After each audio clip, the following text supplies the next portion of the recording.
先把毛笔湿透以后，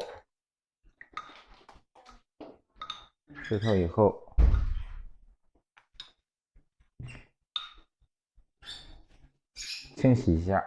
清洗完了以后，我们可以调墨。在笔尖的部分啊，我们笔尖的部分调一点墨。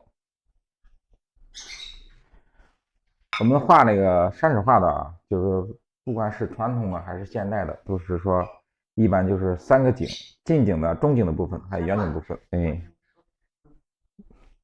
先从近景的部分，山石结构，先勾结构线。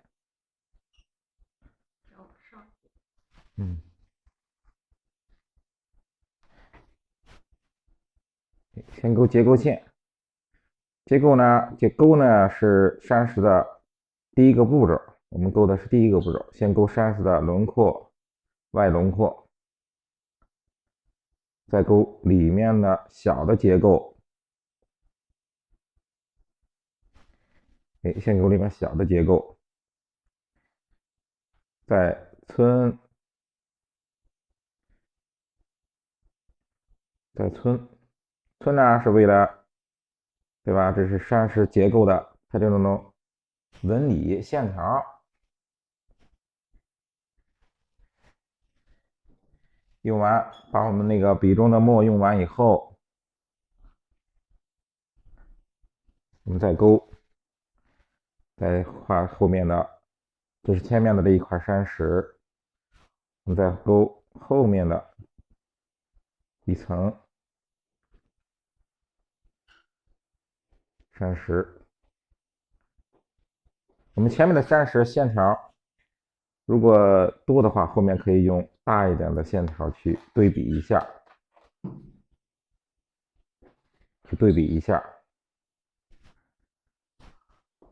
这就是一组山石。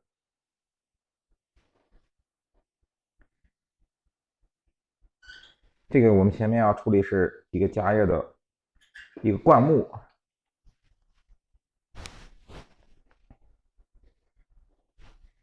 我们要画一个夹叶的灌木。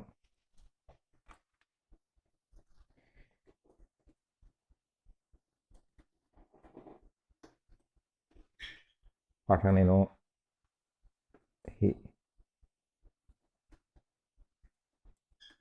这种芥子点，双钩的啊，这种夹叶的都是双钩的啊，也是中锋，用中锋去勾，让它有个聚散的变化。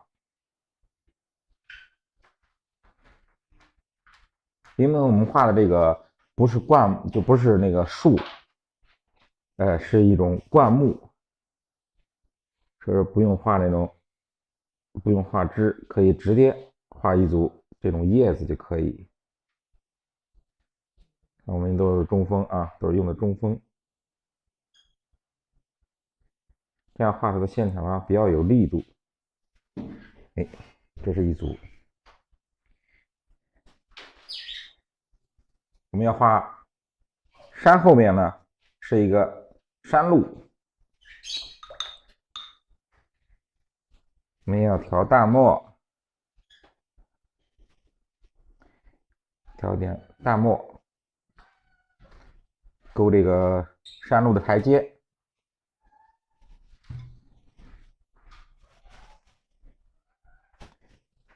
这墨要干，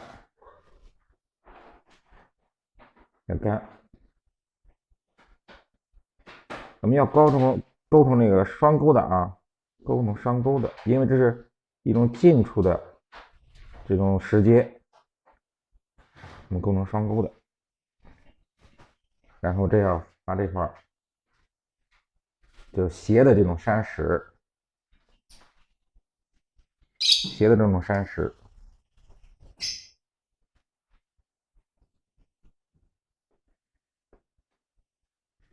也是先勾结构线。看用笔的时候啊，我们调好墨，我们调好墨以后，用笔的时候一定线条要有变化，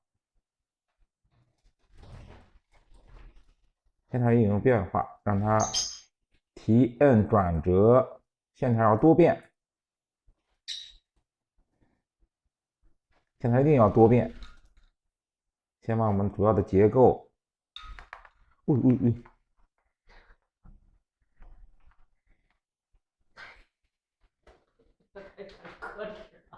你干嘛来着？哎，先把我们主要的山石结构，我们先勾出来。我们可以边勾边皴，让这个勾皴啊要结合到一起，要结合到一起。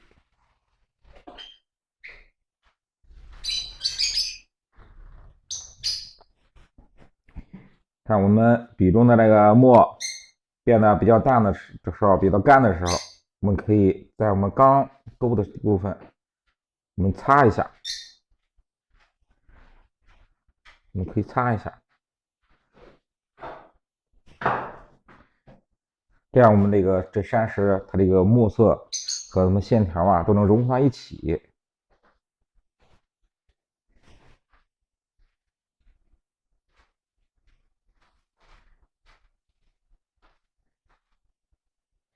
我们画到看到我们下面，往下面挪一下，看一下下边这个勾的这种石阶。到就是山路石阶的时候啊，我们可以把下面的墨色让它略重一点。为什么呢？因为重了以后啊，大家看一下，重了以后，我们画的这种山路啊，哎，就比较明显。不要动。哎，这样比较明显，大家看一下是不是？我们把这个山石下边的部分，就山根的部分，哎，山根的部分，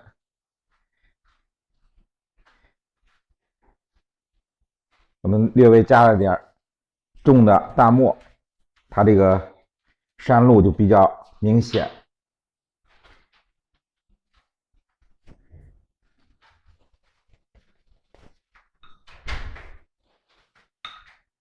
我们笔中的墨用尽以后，再重新调，在笔尖的部分重新调墨，我们画后面的山石，这后面的山石。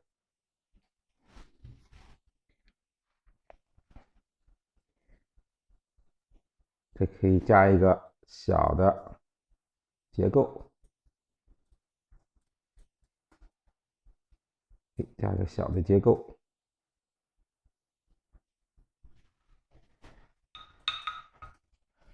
然后我们可以画一棵，这是2棵树啊。我们看画树的用笔和画山石的用笔是也略微有点区别。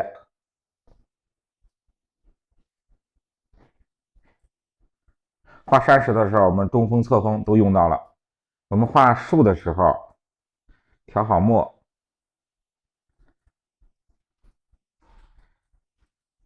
调好墨以后，我们画树的时候，墨略干，中锋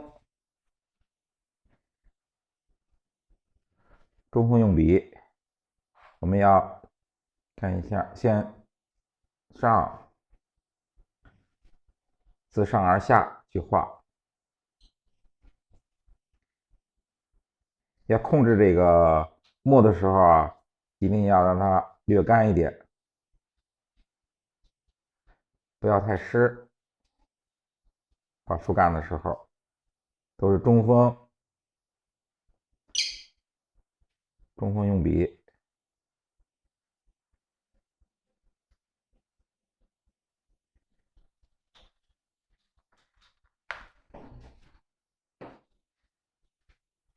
中锋用笔，勾完树干以后，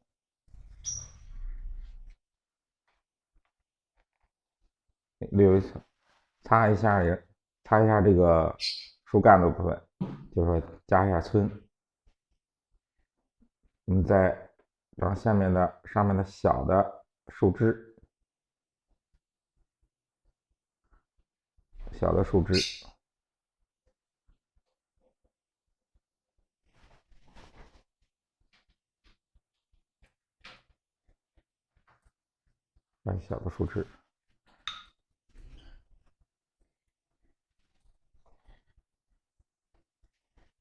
搁完以后，重新调墨，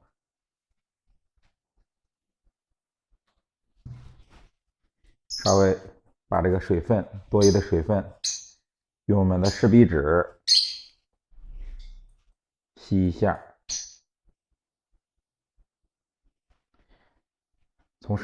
还是我从上面树梢的部分开始画起。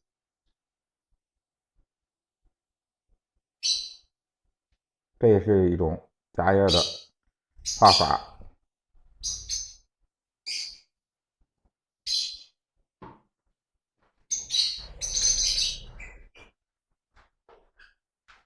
也注意这个叶子它这种聚散的关系。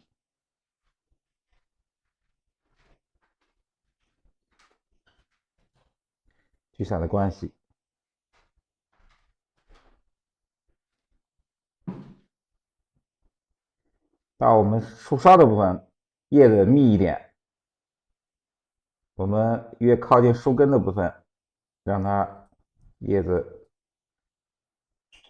少一点，它有个这个疏密的对比。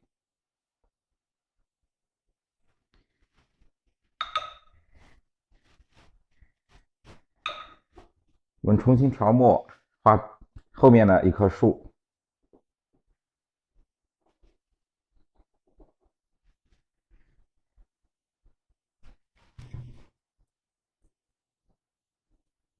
也是把多余的水分我们吸出去。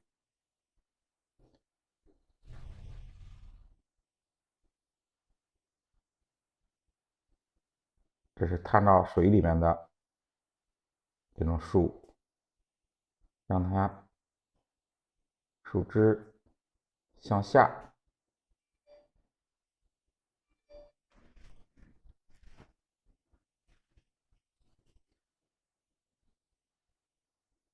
它有个上上下下这种对称的一个变化。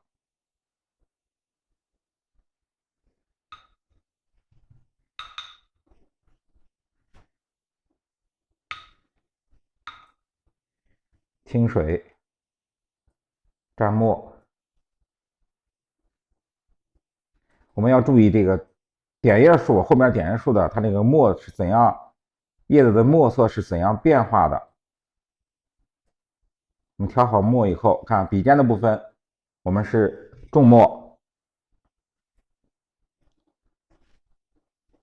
先从树梢的部分开始画。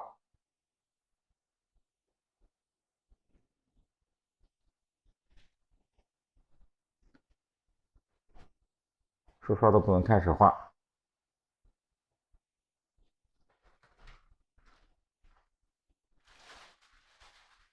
让那个墨色呢是上面是重，下面轻，就上面是重墨，下边是淡墨，让这种墨色的变化。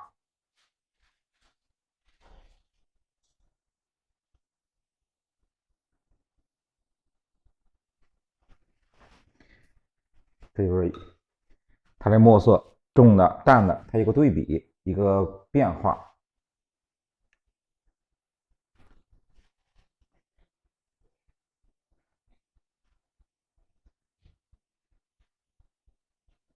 下面的灌木也是要按这种墨色去处理。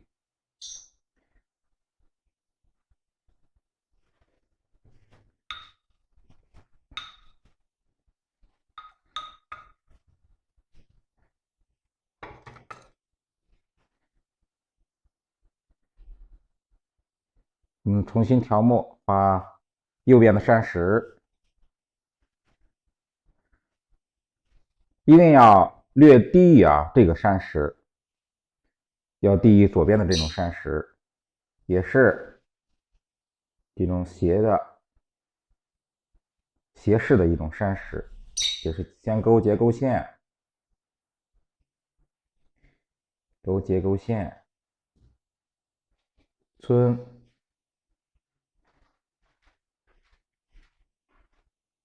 大家注意这个左边的山石，我们画右边山石的时候，一定要略低于左边的山石，不要画成一样的高度。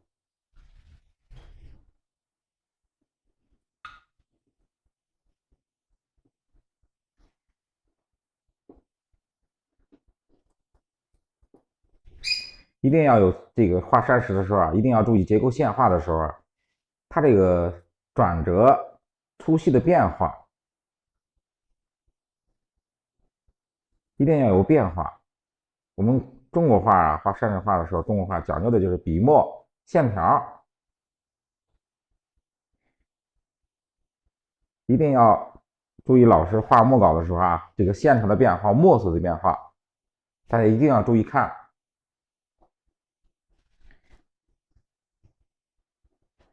这是我们画山水画非常关键的两个主要技法。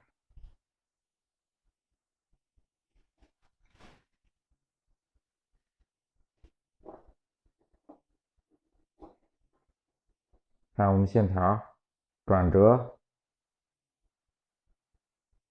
粗细、停顿、干湿、墨的干湿，一定要注意它这个墨色上的变化、线条上的变化是怎样给表现出来的。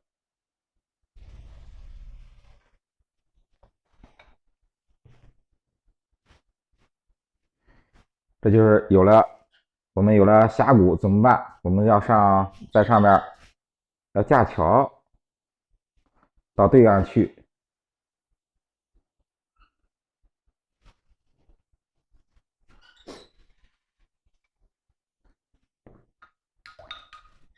用这个勾线的笔，这种小楷的，也是洗干净以后，笔尖的部分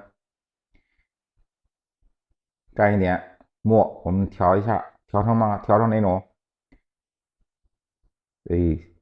稍微淡一点的，不要用重墨不要用重墨，看就这种淡一点的墨去勾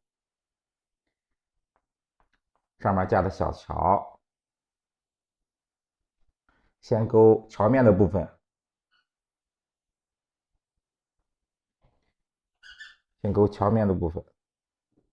让它有个弧度，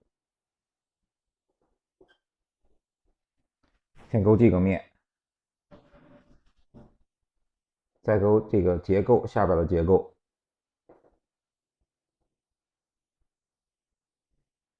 再勾侧面的桥面。这个离我们近的这部分桥是宽的越往远处，这个桥面就是视觉上会变窄，是越来越窄的。不要说这边是宽的，这边也是宽的，感觉这个桥整个就翻过来了就透视关系就不对。看我们弯的地方桥柱知道什么部位知道我们桥这个有弧度的这个地方。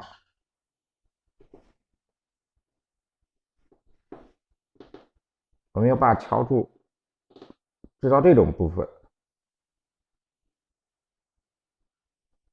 看我们画的时候也是中锋，墨略干，画一个横的支撑。这两个立柱的时候一定要注意它的远近关系，就是说这两个和这两个，就是说它这个距离相似，不要差的太多。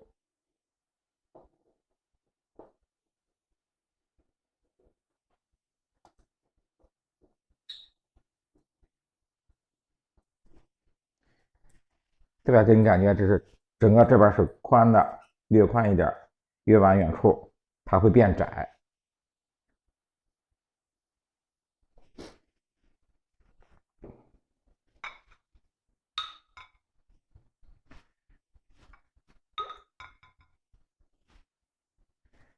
你可以画这个小道上去，这过来以后，这个路也要接上它。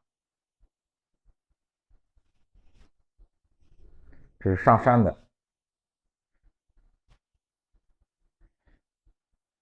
这个墨啊，大家一看一下，大家注意这个调这个画山路的时候，我也讲过，这个墨不要重，一定要注意啊，不要重，也是淡一点，调淡一点，然后去除多余的水分。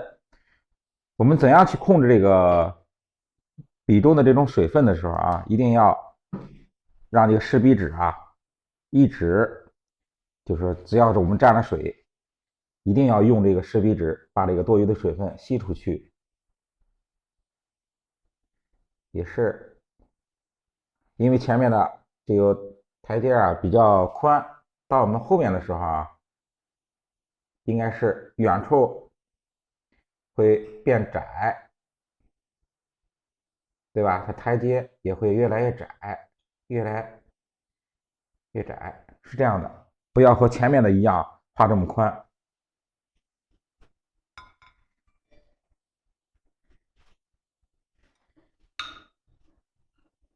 啊，每次我这个洗完笔以后蘸墨的时候，都要用这个湿笔纸啊，去把这个水分去吸一下。这样呢，我们那个笔中的水分，就说好控制，也容易控制。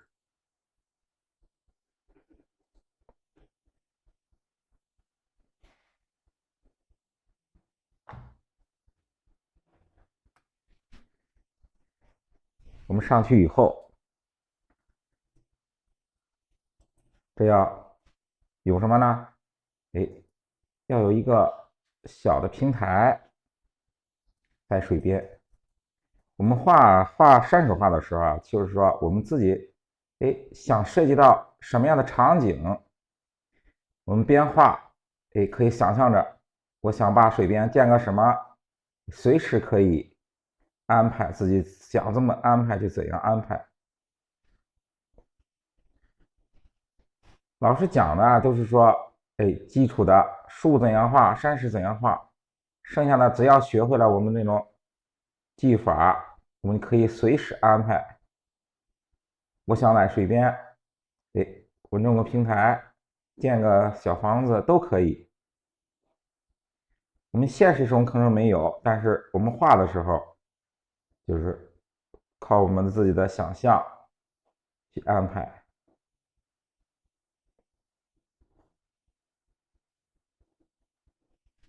随时可以安排。比如说画成个小亭子也可以，画个小房子也可以，都可以。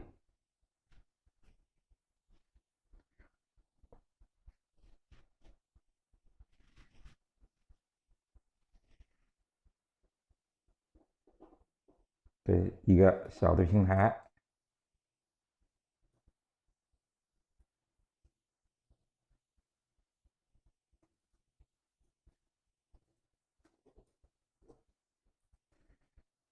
大家看是不是？这就是我们给这个台阶上去，过小桥，然后上平台。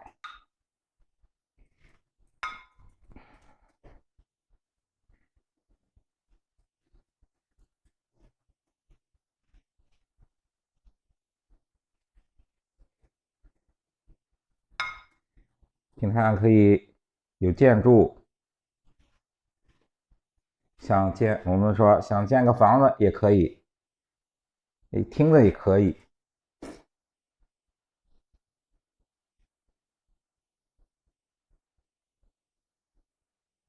我们有个树，因为这个不要有时候这个中国话讲与藏和露，有露出的部分，有藏的部分。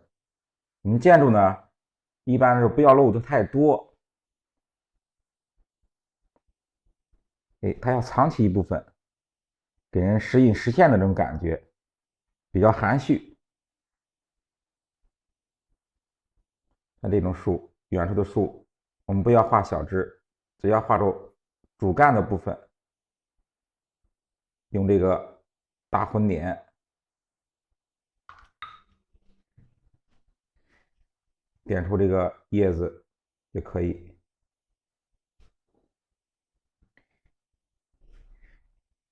这是近景的树，所以说我们交代的时候就只要勾出树干，点出树叶就可以，不用画那种小枝，交代那种清晰。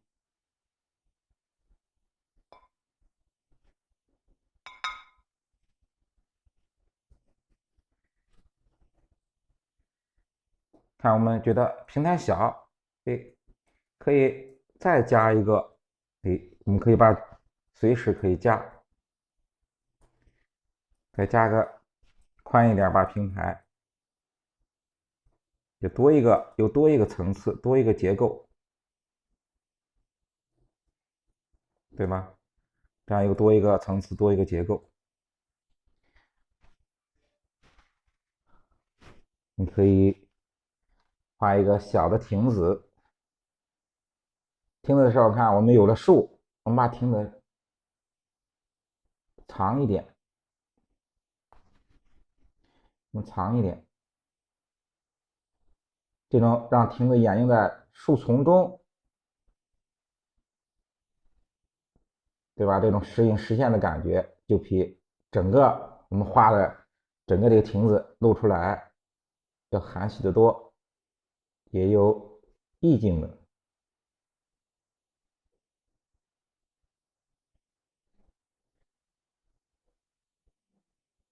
我们点景的啊，就是说不要画的那么太详细，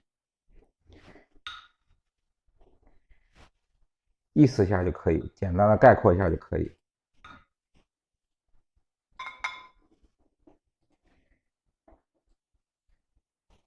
这是近景的部分，中景的部分，我们再处理远景的部分。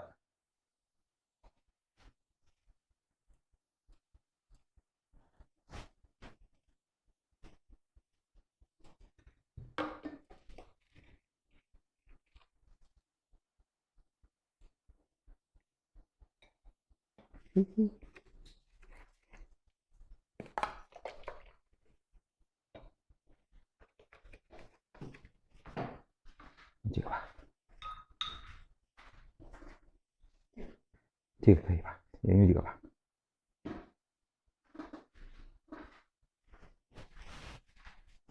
我们画远景的部分，吸好笔，看我们的试笔纸，要把多余的水分吸出去。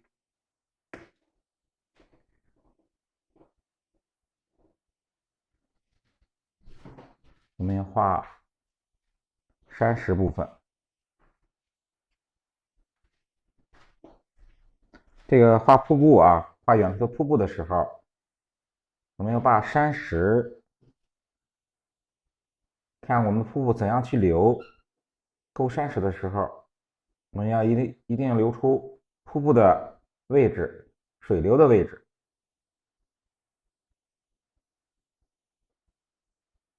让瀑布怎样流，怎样转折，是先看我们画山石的时候，两边山石的时候，它的结构，它曲折的关系。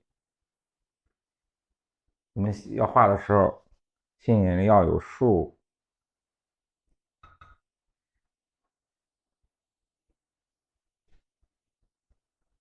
下边要虚下来，要虚下来。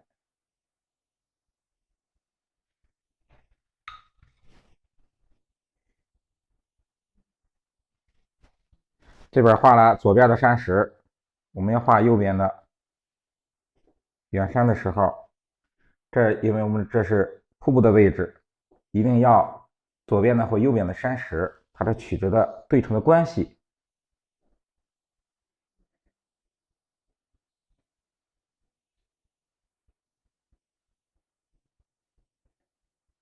我先勾远山的结构线。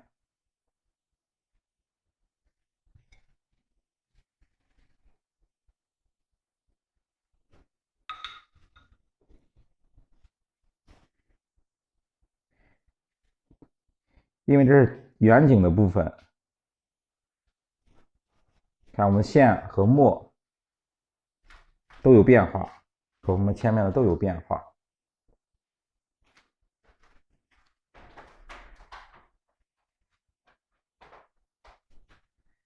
都要有变化。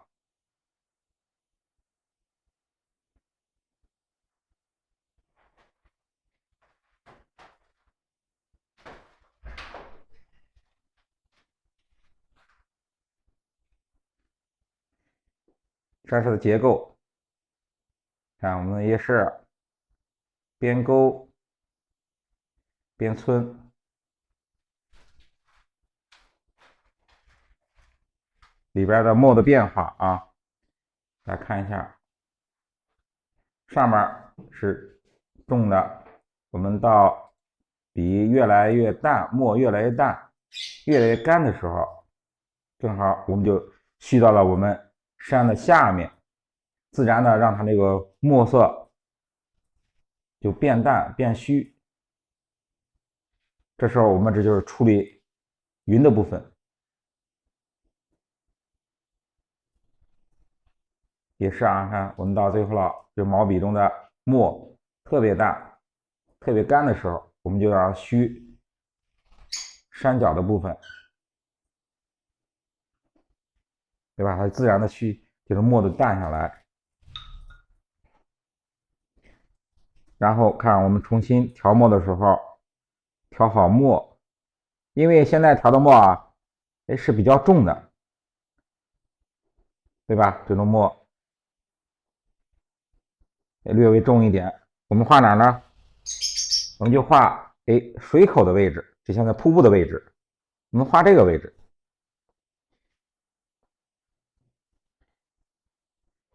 我们因为画在水口的位置，墨略重一点。看我们左边的山石，它这种结构、这种转折关系，我们右边的时候画的时候也要和它去呼应、去对称，对吧？这样去画，不要说这个透视啊，这边要这样，你这个和这边是正相反的啊。这样透视关系和它的这个水流的那种转折关系，就感觉不舒服。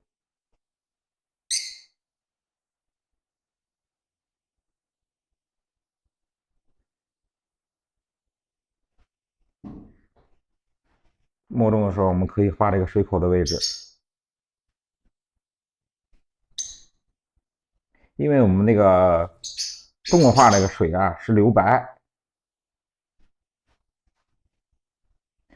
它那个两边的山石墨色越重，结构越明显的话，它这个水交代的越清晰。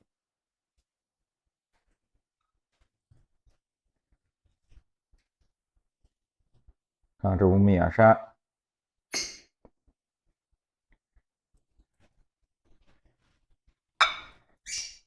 看后面的啊，后面山石也是，这是水口的位置，我们要小心的处理。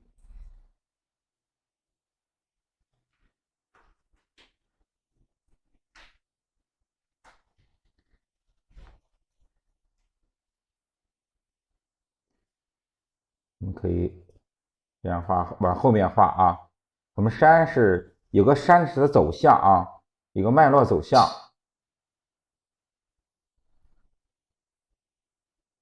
是看啊，这是山石的脉络走向，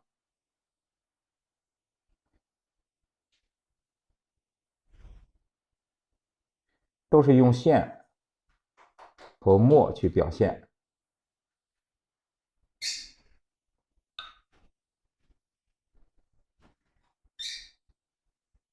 我们后面要是说瀑布的位置，上面瀑布的位置，它肯定远处还有山，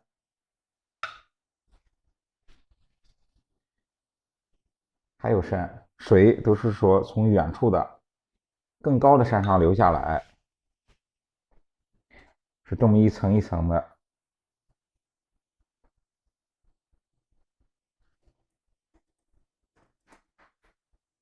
我们可以把这处理成一个远山，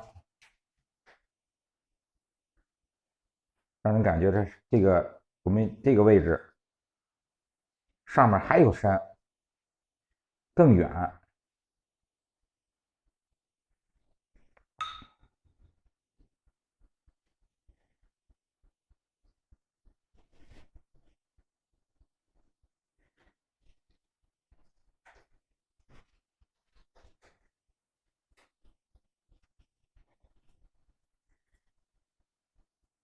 这是山石的结构。远山啊，这个墨，大家看一下啊，这个墨不要重，因为这是近景的部分、中景的部分，这是远景的部分。它在墨色上，它是有一个阶梯变化。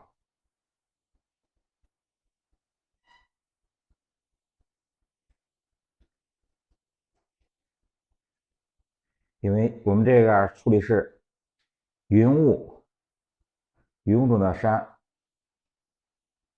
啊，都是用这种特别淡的干笔、淡墨去擦出云的大致轮廓。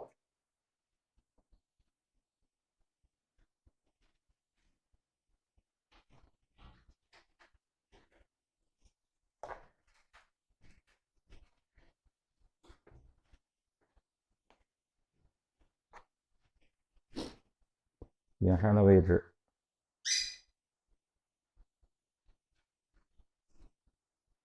这上面是云，这也是云，那么是虚下来，看这个下面都是用这种特别淡的、特别干的墨去虚下来。看这是，就是我们要处理云的大概的形状。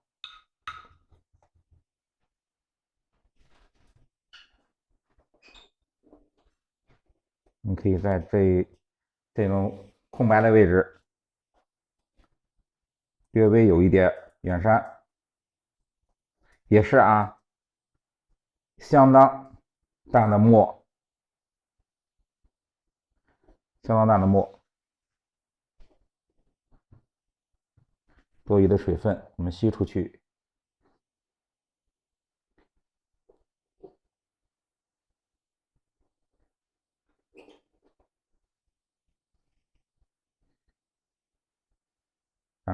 勾出一个远山。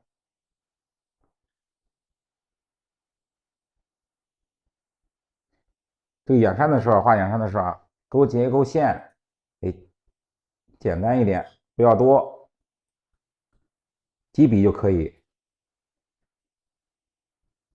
几笔也可以。因为不是我们画的近景的、中景的部分，这种山石结构你可以画的比较清晰。远山的时候，就是说我们看的比较模糊，所以说画远山的时候，这个结构啊，哎，交代一下就可以。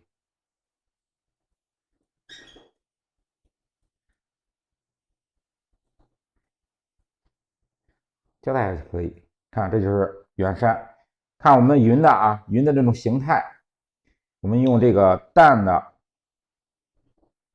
就是淡的干笔，先把这个云的形态去擦出来，先擦出来。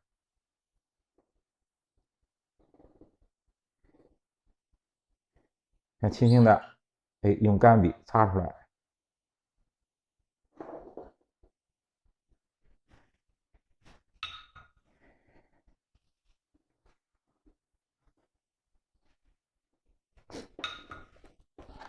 我们要画，先画近处的啊。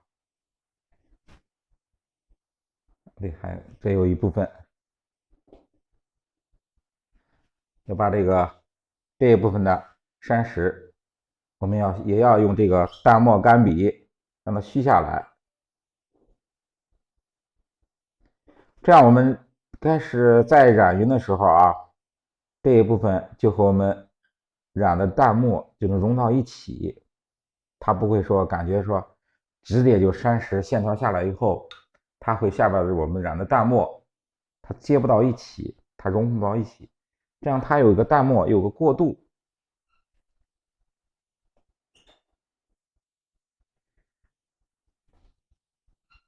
我们画这个瀑布的时候也是啊，淡墨干笔，下笔的时候啊，上实下虚。看我们用笔的时候，画瀑布的时候，先画瀑布中的这种小的石头，上实下虚。入笔的时候啊，它是实的，但是我们往下走的时候就是虚的，是这样的。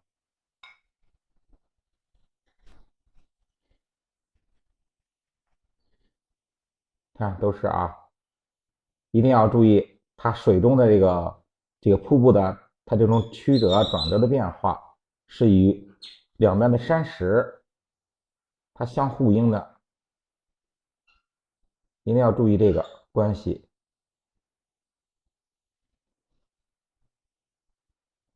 一定要也有变化，不要特别齐的啊。里边我们画的山石也是有大有小，错落有致。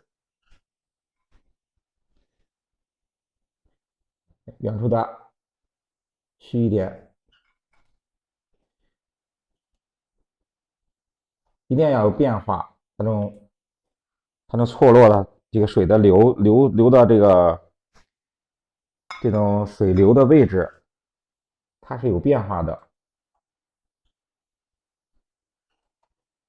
我们要虚下来。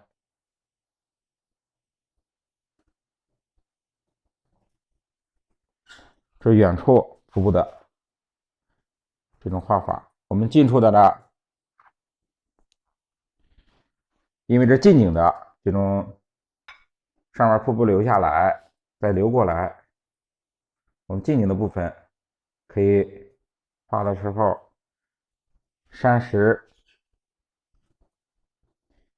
用墨可以重一点，可以重一点。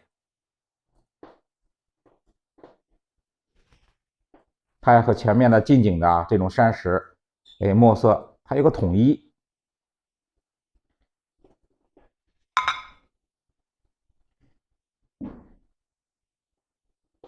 我们可以先画一个，用笔啊也是略微干一点，先画一个大的山石，小的再画一个横的。这种山石不要说画成一样的啊，它一定要有个变化，大小的变化。它水流它不可能是整个就是齐的啊，它肯定就是有的水流大一点，有的水流小一点。我们留的白的位置就是我们水流的位置，可以有小的，有大的有小的，它水的流速还有水流的大小，只用我们那个山石去流出来，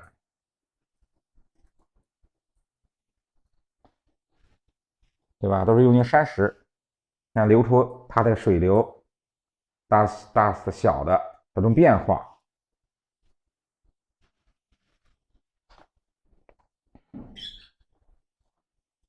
这是一层、两层，我们上面还要有，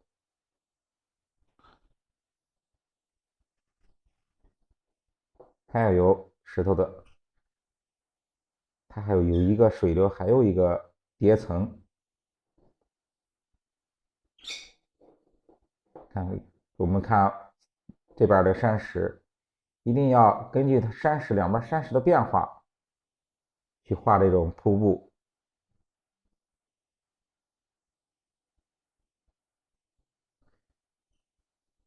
一定要处理好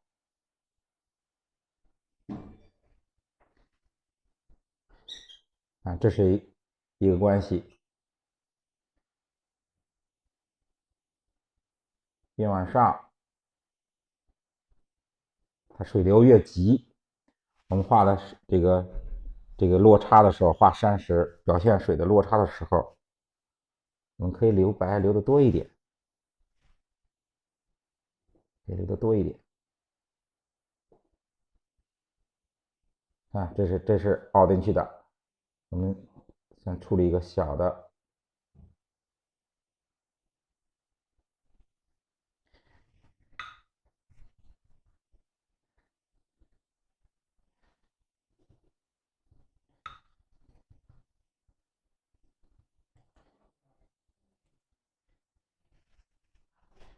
这也可以处理，这是远处的，看这个桥的立柱啊，哎，有的站到水里面，我们让它可以站到山石上面，哎，立到山石上面。桥后面的啊，大家看一下桥后面的山石，水中的石头啊，哎，要淡一点，因为是远处的啊，我们可以画的淡一点。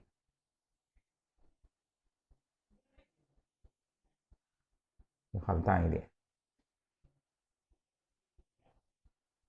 这边是小的这种远处的瀑布啊，我们这边云后面呢，应该还有就是我们看不到的小的瀑布啊或大的瀑布流过来，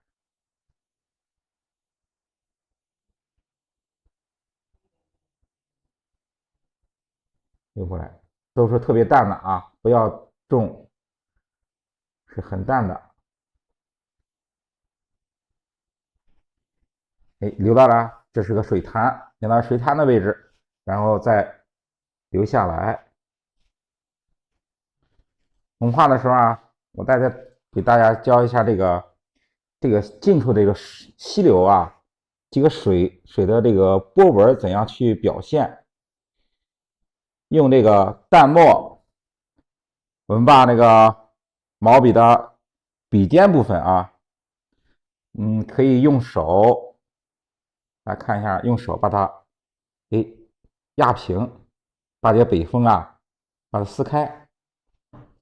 我们画的水纹的时候啊，这个笔啊略微颤抖点，颤抖着画去。哎，看这种颤抖的去画，它会产生一种什么？产生一种波纹啊，就产生一种波纹的这种动态。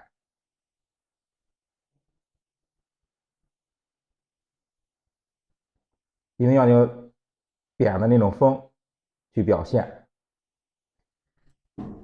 我们那个古代是用那个勾线啊，我们现在都是用那种墨去表现，就是用石块去把那个水去处理出来。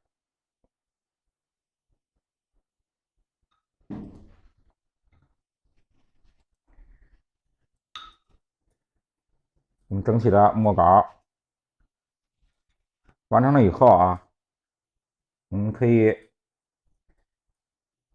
用这种干笔淡墨啊，这种干笔淡墨去皴擦渲染一下这种结构啊，就是我们想要把山石暗的部分，想要有个对比的部分，就是我们的山路的部分，你把它凸出来，就稍微加一下。还有我们靠近水的部分啊，就是说看，就是说靠近水口的部分，我们把这个山石的下面也是用淡墨轻轻擦一下就可以，啊，轻轻擦一下就可以。这代表什么？代表我们靠近水的位置山石潮湿阴暗，这种感觉。我们上色的时候，这一块自然而然的颜色就比较深。看我们山石的部分，山路的部分，哎，它这样轻轻擦一下，然后我们这个山路就比较明显，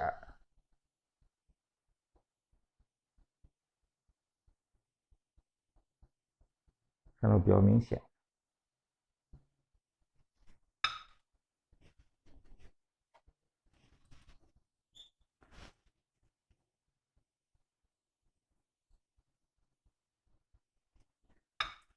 还有我们远山，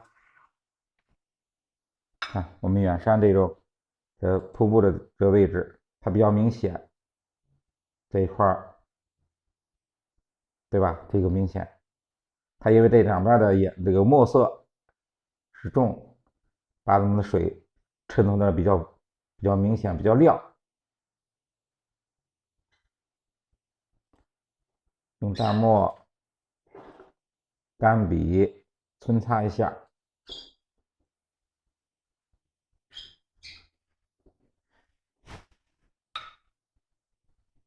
就可以。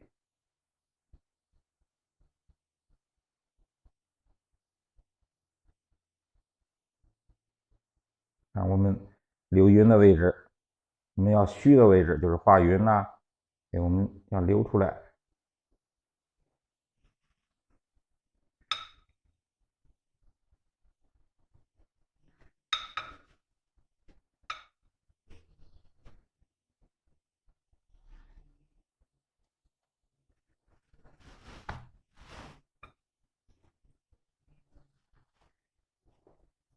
可以吧？这样可以用淡墨啊，把我们这个山这个水的部分渲染一下，还有我们下边上的瀑布啊也是，用这种淡墨刷染一下。为了什么？就是为了我们瀑布流下来的时候，我们下边的水汽蒸腾的那种感觉，对吧？那种水汽蒸腾的感觉，就用这个淡墨渲染一下。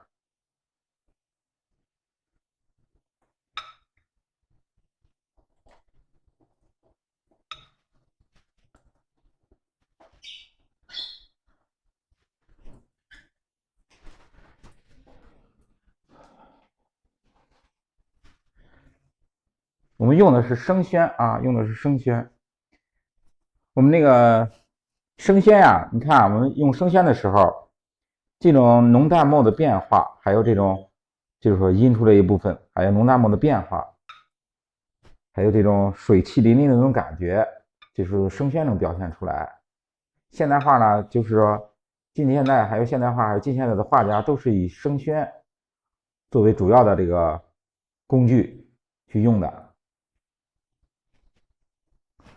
对的，对，是生宣。我给大家做个示范，知道生宣这个特点啊。我们画一个远山，我们要在熟宣上画远山的时候，肯定要说先用一支这个墨的笔，再用一支清水笔去凿开。但是我们要画这个现代的时候啊，现代画的时候，你画远山的时候，就是用一支笔就可以，清水，调一点淡墨，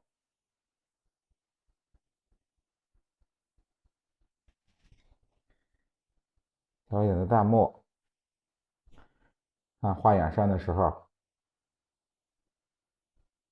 对吧？这种感觉，就远山的这种水汽淋漓的感觉，对吧？就是生宣才能表现，熟宣它这个出不了这种墨的这种韵味儿。大家看一下，就是这种水墨淋漓的感觉。它首先呀，你就用，就得用墨，完了以后用清水去凿开。我们生宣就是这种效果。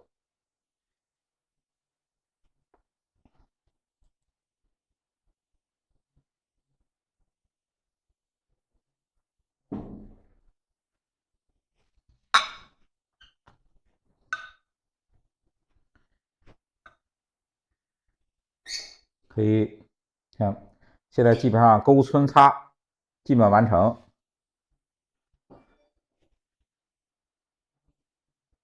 基本完成。我们可以补充一下什么呀？就是说，看我们家叶的部分，我们可以用淡墨把这种叶子稍微的用淡墨去补充一下，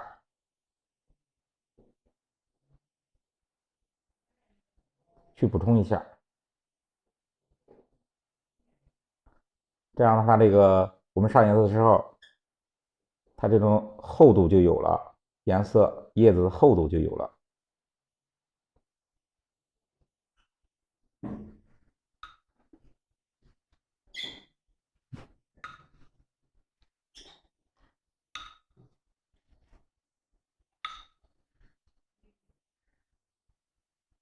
我们要点胎的部分，我们那个画山石的时候啊，就是勾皴擦染，最后呢是点。点胎呢，就是说我们山上的杂树啊、杂草，就表现这类这种这个景物的，就是不是很具体的不是很具体的这种东西，都用点去代表，也是为了感觉这个让这个山啊、山石啊感觉比较苍茫、比较厚重、比较丰富。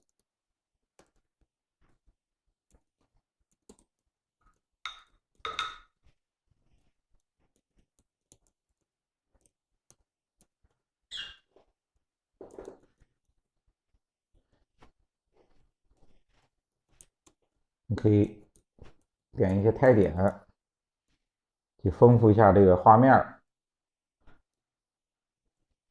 也是把这个山石的结构、啊，这种脉络呀、纹理呀，哎，我们点它以后，它会更清晰，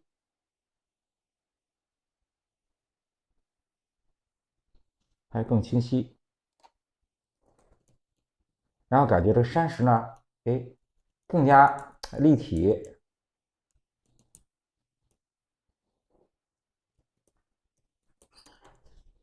看我们还有树的下面，对吧？这树的下面这种杂草啊、杂树啊、这种灌木啊，都可以用这种胎点去表现。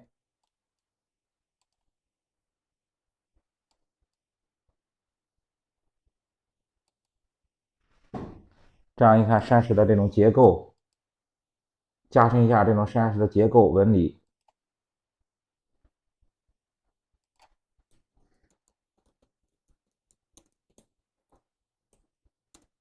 都加在这个结构线上，或山石暗的部分。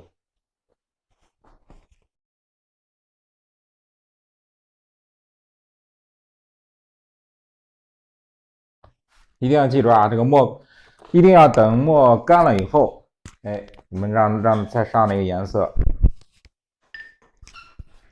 在家里可以用那个吹风机啊，哎，如果它不干的话，可以用吹风机整个把它墨吹干，然后我们再上颜色。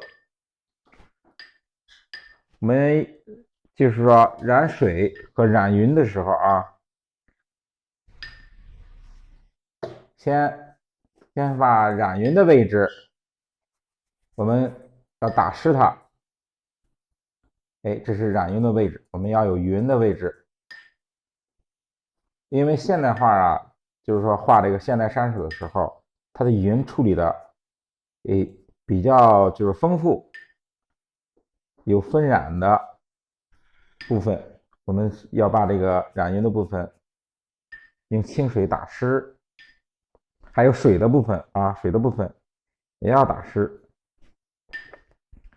为了方便我们当那个以后我们要渲染颜色的时候，它颜色渲染方便。先打湿，然后呢，我们先染别的部分，这个云的部分先不染。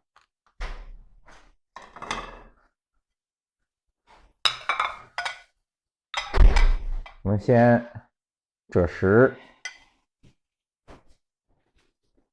先上赭石部分。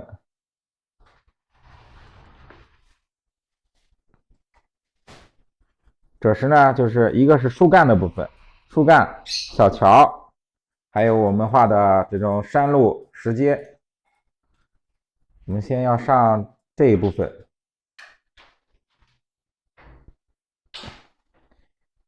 淡的赭石，先上这种石阶的部分，特别淡的浮勾一下就可以。还有树干的部分，树干的部分也是要这样浮勾。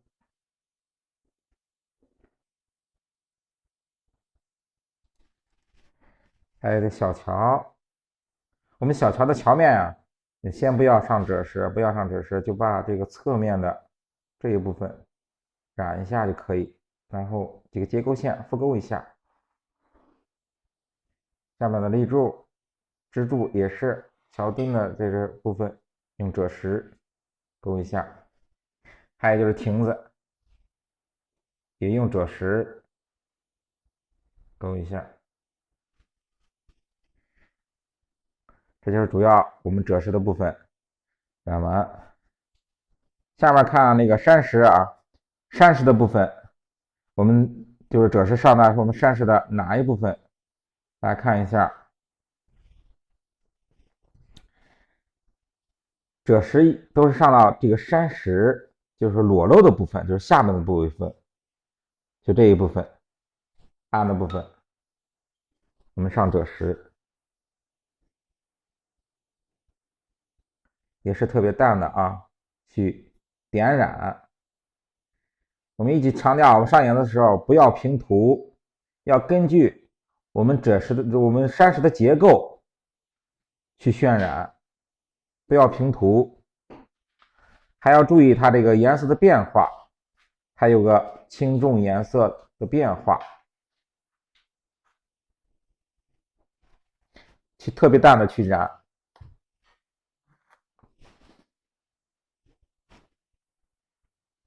看我们上的呢，就是看我们村山石结构暗的部分，我们要上一个薄薄的赭石，薄薄的上一点赭石。远山也是啊，远山随着我们颜色看越来越淡，为什么？我们加清水，一直往颜色里边再加清水，再加清水也是啊，要点染，该留白留白，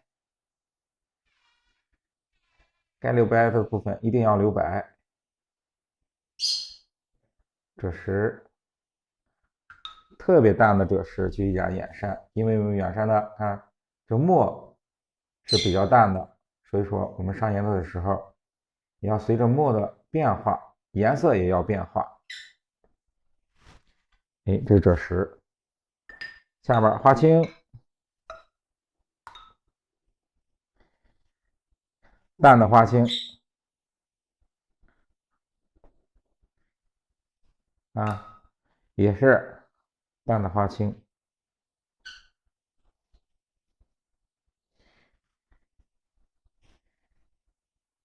我们上在什么位置啊？就是刚才我们留的，这是留的地方，留白的地方，我们也用淡的赭石，不是淡的花青啊，淡的花青。大家看一下啊，上色的时候啊，水一定要多，一定要多，不要这个颜色特别干的去上啊，一定要水多的调多一点去上。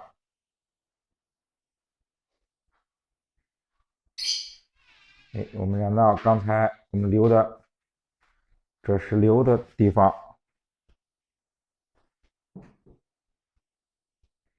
我们去上。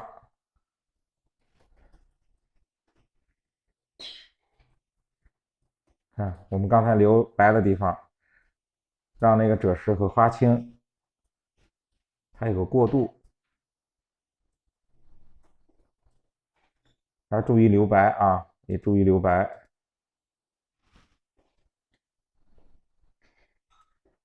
到远山的时候也是特别淡啊，特别淡的去染。这个笔啊，它不是说平涂啊，我们刚才勾结构线的时候染的这个笔法和我们勾结构线、勾山的时候用笔是一样的。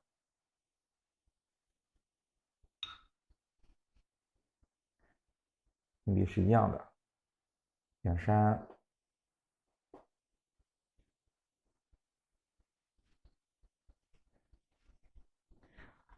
我们要基本上染完以后，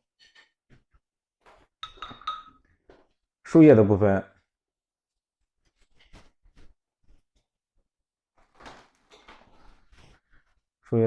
我们进出的这种灌木，你可以调一点浅的珠标，先打一下底，打一下底。这个假叶呢，我们可以用这个花青调一点藤黄，调定一下藤黄过去，也要打一下底色，在我们点叶的那个加压的部分打一下底色。一定要上这个加压数的时候啊，比如说我们要上绿色的时候，石青或者石绿啊，或者石青或者头青、二绿都可以，但是必须下边要有底色去打底。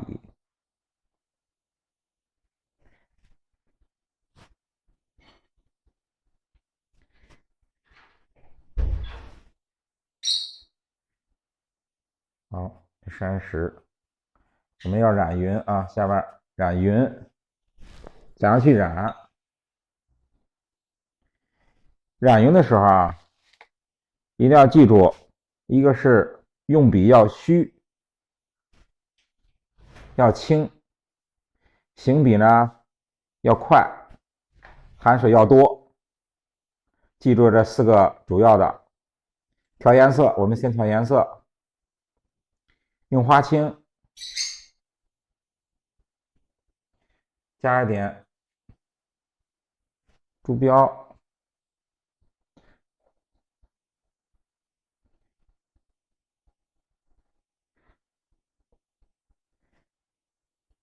加一点墨，加点淡墨，我们去染匀。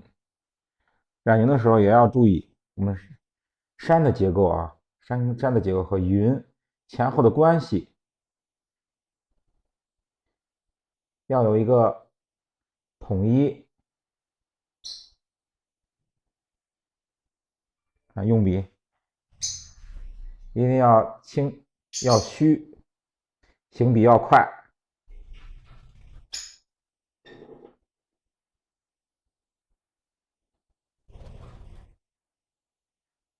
我们先从前一遍一遍的上，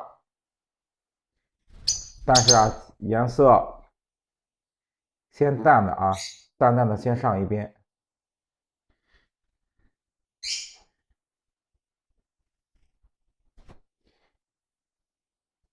用这种颜色，把我们的云的形态、形状和动态，去染出来。我们留的白的位置，这就是云的位置。看我们留的白，这就是云的形状和动态。看我们用笔的时候啊，看我们这笔都是说侧锋，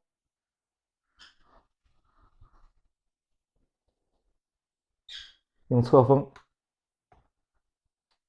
笔尖的部分都是虚的啊，都是虚的。让的云层是上面啊这个边沿位置，哎，特别明显。然后上面啊就是虚的，就是它颜色也是虚的。用这种颜色去拖出这个云的这种形状。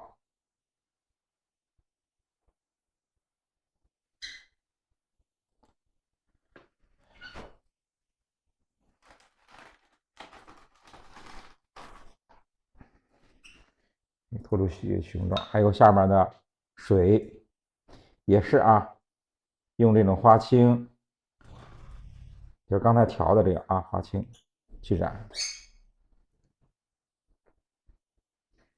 也是不要一下上多重啊颜色，染匀的时候一定要记住啊，一定要先淡淡的上一遍，把我们淡的这种云先画出来。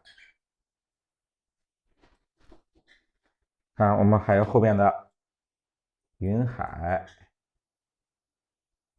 它是远处的云，我们都是这种条状的啊，都是条状的，虚的，特别雾蒙蒙的那种感觉。近处的这种水汽啊，我们瀑布流下来溅的这种水汽，也是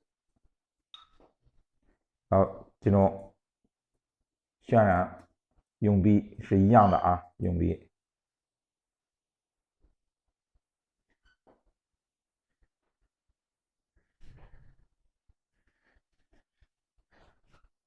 我们水的地方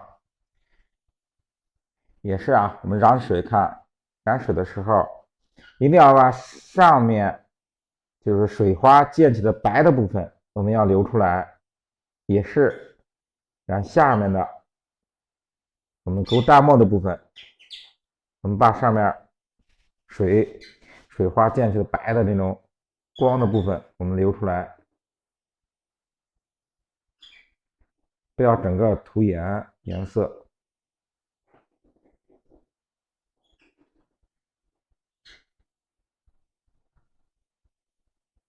一定要看清这个水的这种错落，这种落差，哎，一定要用这个颜色去加深一下啊，它这种感觉，水的这种感觉，从上往下一层一层。我们打湿了以后啊，这种颜色比较好晕染，然后它这个过渡，看它颜色的过渡比较自然。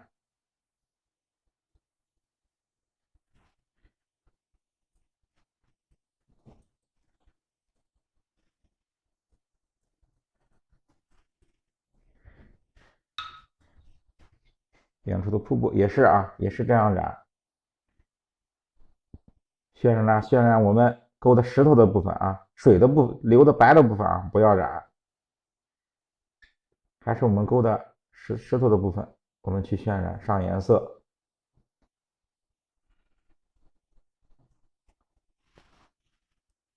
水要留白。看我们云这样，这是初步的云处理成这样。远山也要用这个淡的花青渲染一下。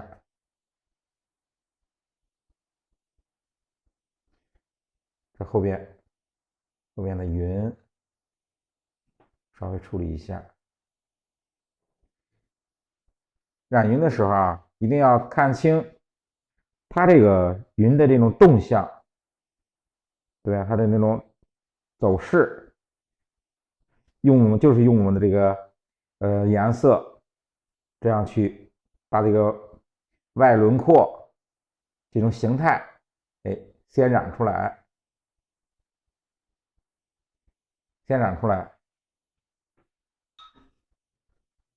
然后呢，我们就是说山根的啊，靠近山根的部分，这种颜色略微重一点，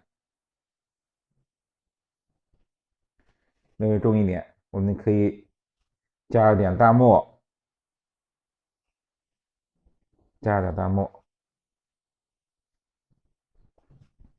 就是比刚才我们上这个第一次是上的颜色呢要重一点。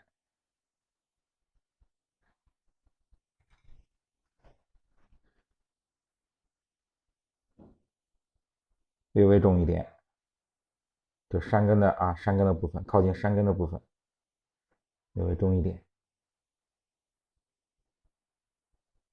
但是我们中间这个啊，中间这种云颜色不要重，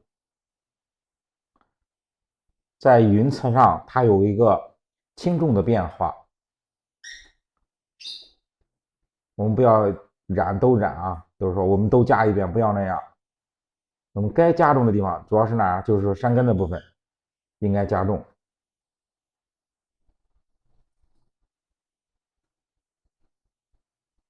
然后这山后面的这个，略微加重一点。还有我们下边就是说这个水潭的位置，这种水汽比较大的地方，我们也可以加重一点。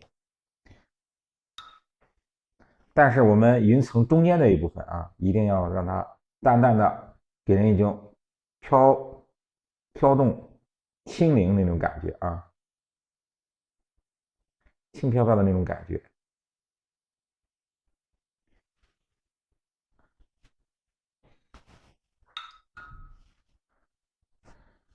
略等一下，我们就是不够的地方，我们再加。所以说一直强调啊，我们上颜色一直强调颜色不要一下上特别重，就是说我们上颜色也是一遍遍的在调整，一遍遍的在调整。该深的地方我们深，该淡的地方呢就让它自然的淡。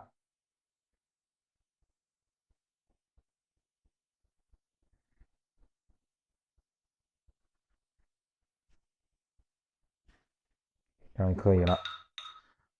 我们的云的部分，先那个等一下，我们再上。我们现在上山的部分，还是看我们现在赭石不怎么很明显啊，颜色可以加一点珠标，加点珠标进去，加点珠标进去，藤黄，加藤黄。大家一记住啊，这个颜色的变化。我第一遍的时候，我上的是赭石啊。我第二遍上的时候啊，我加了珠标和藤黄，还是我们刚才上赭石的地方，我们略微的颜色发亮，比刚才我们上的赭石要亮，也是薄薄的上一下，不要上的太重。远山复勾一下，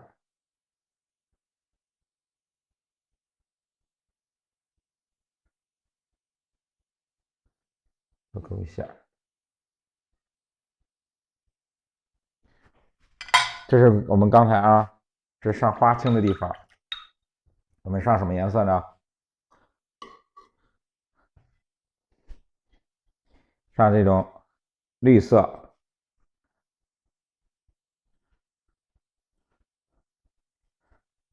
这种三绿啊，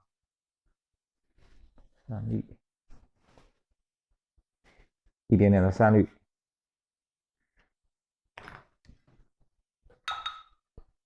调一点的三绿啊，调一点三绿，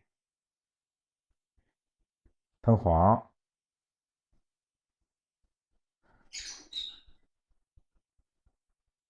加点藤黄进去，可以加点什么？这里边有一点点的太青蓝，看到啊，三绿藤黄加了一点点的太青蓝。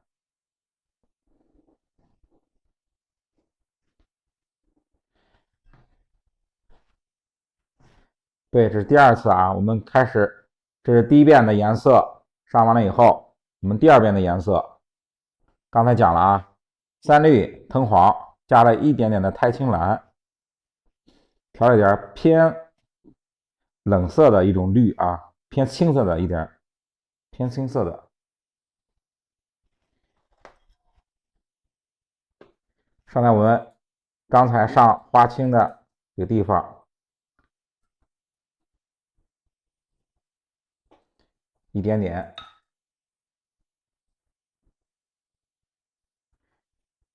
还有我们这个平台的位置也要上一点，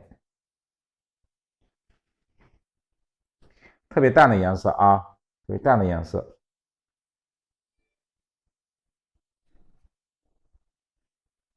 上一点，远山，看我们上远山的时候啊，这种颜色啊，就是说水啊，几乎占了它颜色的，就是说7/10或8%，只有一点点的颜色，其余的都是水。哎，薄薄的上一下，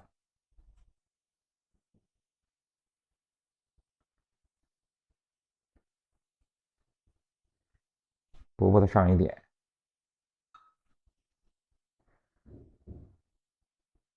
远山的位置也要上一点。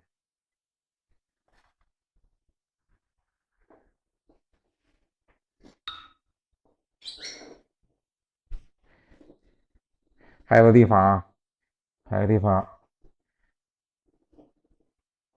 个别的山石上面啊，我们可以用什么呢？用这种，这是三青色啊，和我们的头绿不是头绿了，有三绿啊，我们一个三青和三绿调一下，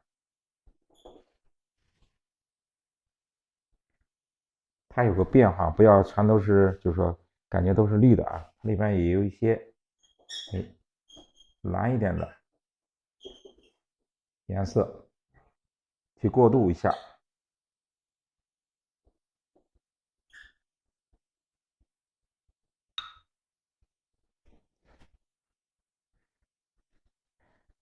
看我们山的这个位置，山的暗部，我们可以用蓝，就是刚才啊，我们这个三青，对，三绿加太青蓝加藤黄。还有调颜色的时候，也记住它有个顺序啊，有个顺序。刚才我讲了，它有个顺序。调这个刚才的绿色的时候，用三绿加藤黄，然后再加这个太青蓝。刚才这个颜色呢，不是很复杂，就这两种颜色。看，刚才是三绿和三青调的这种颜色，看就这种颜色，不是很复杂啊，就这两种颜色。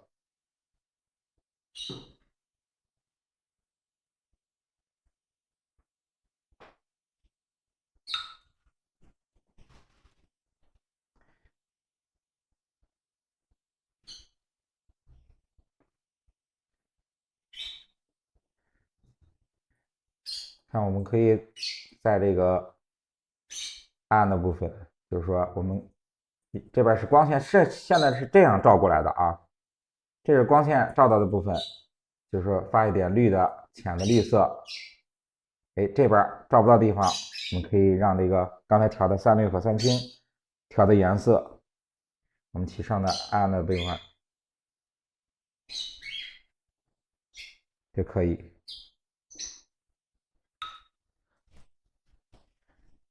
看我们这个啊，点叶的部分，可以用这个三绿，可以用三绿。在我们刚才这是这个底色呢，是用花青加藤黄调的一种真绿。哎，完了以后，我们可以用这个三绿点在我们刚才真绿打底色的位置，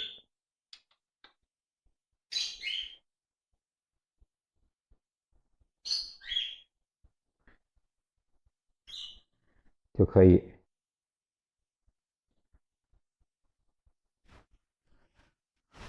就加到这个底色上位置就可以。然后点叶的部分啊，我们用花青点一下就可以。我们用花青，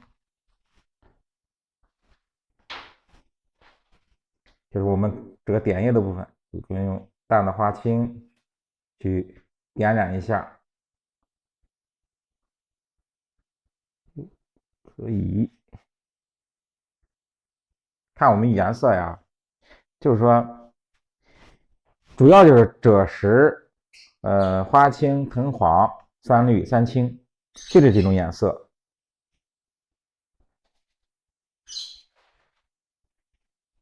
就这种颜色，它互相就是可以用到需要什么颜色，我们可以互相调。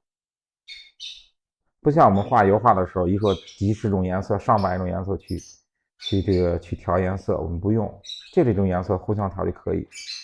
这几种颜色调出来已经很丰富了啊。